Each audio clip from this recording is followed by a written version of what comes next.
if you're paying all the bills, you're doing everything, then protecting the woman, paying all the bills, doing everything for that relationship, then of course you have the final decision. I mean, when you think about it, what a typical man brings to a relationship.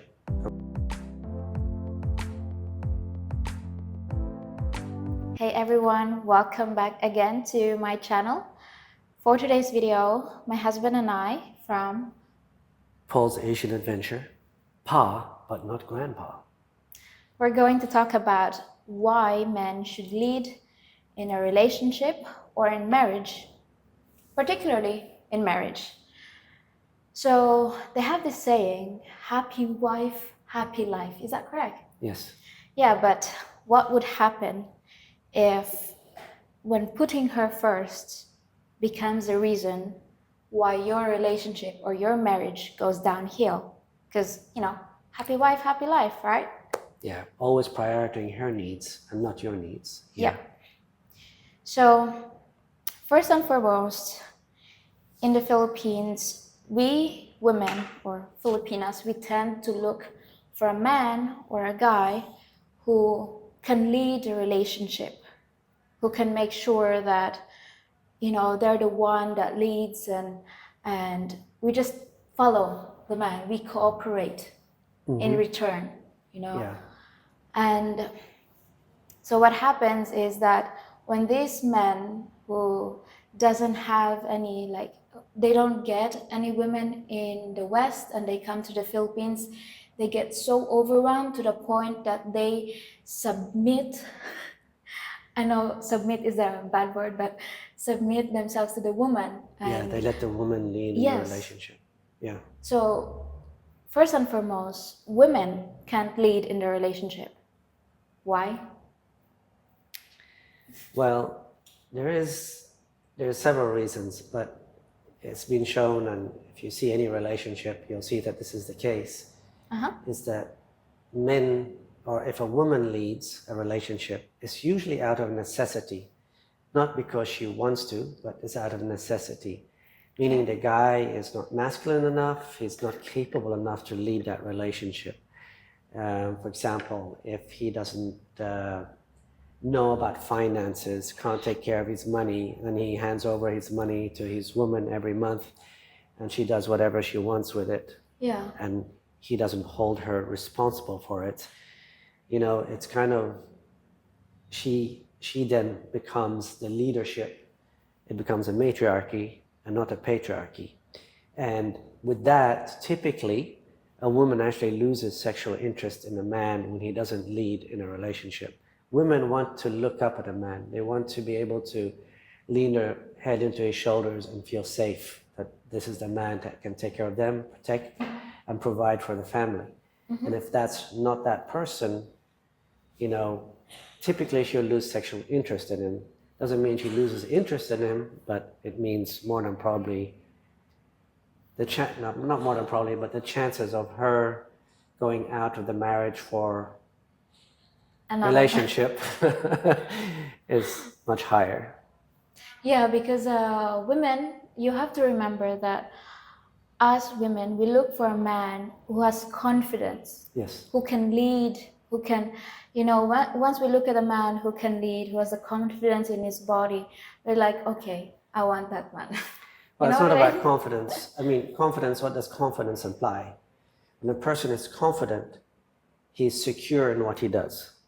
If you're confident in let's say you're a welder, and you're very confident and you know how to do things, you're confident because you're good at it, right? And women want to find guys who are either good at something, or if they're younger, they want to find a guy who has the possibility to become very good at something and thereby giving her and her offspring or their offspring a much better chance at life. That's just biology. So that's what confidence says to women. It's not just like, oh, he's confident, I want him. There is a biological attraction from women to men for confident men, because women, either consciously or subconsciously, realize that confidence implies much more than just a man saying, oh, I'm the best at it, blah, blah, blah. There's also a lot of fake people that fake confidence, and many women fall for that, That's true. So, I think you mentioned this, that a woman cannot be the one who lead the relationship. Because can I just mention one thing? Sure. Also about confidence. Yeah, go. Also, there's confidence in different areas, and that's also important to remember. Okay, a guy can be very confident with women because he's used to women, used to getting women, but not confident at his job. Oh yeah. Okay, or not confident at what he does. So there's different types of confidence. A person is not just confident at everything, you know. Okay, sorry. I just wanted it's okay. It's okay. Yeah, yeah. So like when a woman, when a man can't lead in the relationship or in a marriage, then women typically step up in that relationship, right? Yes, step up in they that have to. role of being the leader. And so that woman tends to become masculine. Yeah. Her femininity subsides, and it's like she has to do everything. She has to pay the bills because you're the one who put that role in her. You gave her the role of. You forced her to take that role. Yes, Yeah. and to the point that when you try to step up and says, okay, I do not want these roles anymore, let's switch. Yeah. But you know, in her part, she's used to being the alpha or the leader in that relationship. And to the point that she's like, no. You know, she will say no, and she's like, it'll be harder for her to become feminine because she's not used to it anymore. Yeah. Right? And not just that it's harder for her, but it's also that she doesn't have confidence in the man. Yeah, yeah. It's like if a man says, no, I'm sorry, but I'm going to lead this relationship now. You know, you read a book or something, you know, and you're like, I'm going to read. She has lost confidence in you. And to build that confidence back up, it takes time. It's not just you switch it over like that next day, everything's back to normal. It's not going to happen. It's not going to happen. Sometimes at that point, it's better just to move on, you know. Yeah. But yeah, it's important. I personally believe it's very important for men to lead a relationship. It doesn't mean a man has to decide everything. People think, oh, you're saying that men should decide everything. I'm not saying that at all. I'm saying that somebody has to lead a relationship, has to take the final decision. You know, there's two people. There's not three people where two can outvote one. So, you know, so it's always somebody who has to make the final decision. Yeah. And I feel like if you're paying all the bills, you're doing everything, then protecting the woman, paying all the bills, doing everything for that relationship, then of course you have the final decision. I mean, when you think about it, what a typical man brings to a relationship compared to a typical woman, averages I'm talking about, especially maybe in the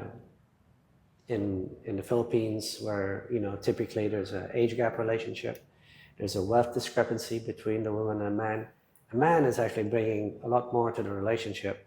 He's bringing his knowledge. He's bringing in finances. He's bringing in maturity. He's bringing a lot to a relationship. Yeah. The woman has, on average, very little to bring to that relationship except her youth and beauty. And her youth and beauty will expire. Your money won't if you let it grow.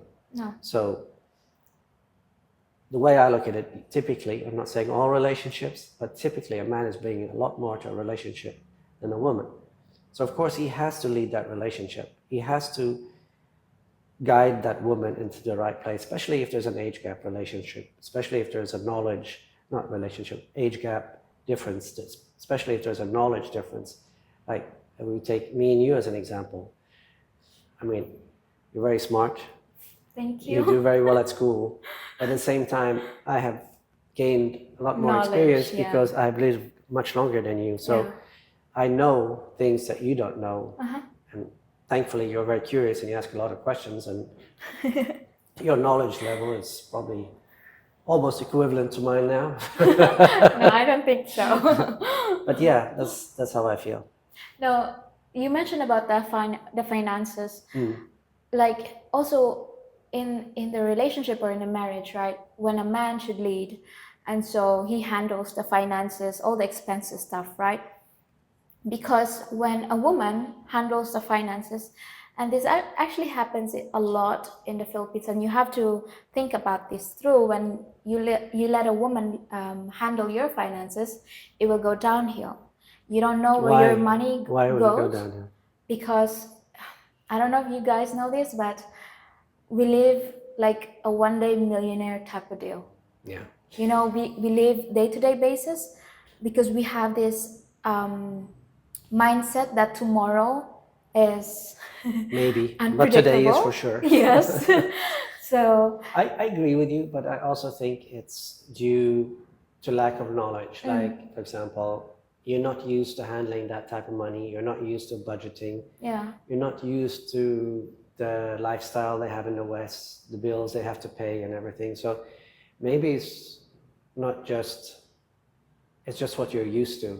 So, that's true. but I don't doubt that a Filipina can handle budgeting, can handle all that. I have no doubt about that. Yeah, But yeah. it takes time. It takes It time. takes time, Yeah. and like you have to teach your wife or girlfriend, for that matter, if you want her to know how to handle finances, right? I think it's important Yeah, because even though you're leading, something can happen to you. yeah, You can end up in the hospital, and you're in the hospital for 3, 4, 5 months, 6 months, whatever. And who's going to handle your finances? Who's going to pay the bills? Who's going to pay the rent? Who's going to pay everything? Make sure the hospital bills are correct.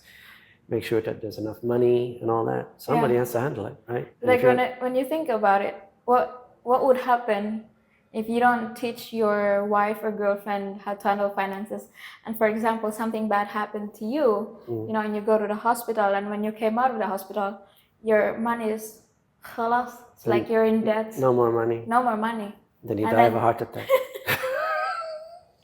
And then when you ask her, where's all my money? Oh, I paid it all. Yes. That's a lot of expenses. No, it's important, especially in marriage, that things are set up in a certain way. Yeah. That in case things happen, the other person has access to, maybe not all your finances, but access to a certain amount, percentage of your money, where she can handle things that are happening. But of course, she can't handle anything if you haven't taught her how to handle things. No. So, yeah. Well, do you want to add? So in the end, I would say this. I think men should lead. Men have always led relationships. Weak men have not, but strong men have. And you see what's happening today in the West, with men not leading, women leading. It always ends up to divorce. Women love men who lead. Women are attracted to men who lead. No matter what they say, that's what they're attracted to. That's who they always go after. They don't go after weak men in their 20s. They go after weak men in their 30s and 40s when they've lost their beauty or about to lose their beauty and what they can to get a man, right? Sometimes they seek a man just because he's a wallet for them. And that's another thing men have to look for. I mean, if a woman is only interested in you as a wallet, why are you getting married to her? You know, have fun with her and then next her.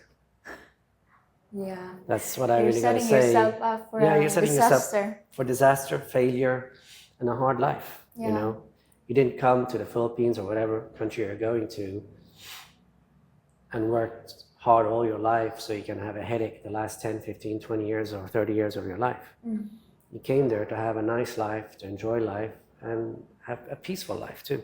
Yeah. So that's all I have to say. Okay, well, with that, I thank you everyone for watching this video. Please do check out his channel, Paul's Asian Adventure. But not Grandpa. Is that what? Pa, but not Grandpa. So thank you everyone, and we'll see you all in the next video. Bye for now.